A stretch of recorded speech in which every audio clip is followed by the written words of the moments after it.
દર્શક મિત્રો, આપ જોઈ રહ્યા છો ગુજરાતની એક એવી ચેનલ કે જે તમારા શહેરના પળે પળના સમાચારો તમારા સુધી પહોંચાડે છે. સ્વાગત છે આપનું A1 અભિક્રાઇમ ન્યૂઝમાં. હું છું એન્કર અર્પિતા પટેલ.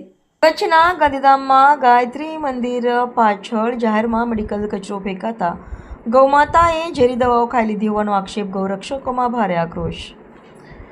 ગાંધીધામમાં ગાયત્રી મંદિર પાછળ અને જીઈબીની બાજુમાં આવેલા ખુલ્લા કેપીના પ્લોટમાં મોટી માત્રામાં એક્સપાયરી થયેલ દવાઓની ઇન્જેક્શનની સિરિંજો સહિતનો મેડિકલ કચરો જાહેરમાં ફેંકી દેવાની ગંભીર ઘટના સામે આવી છે.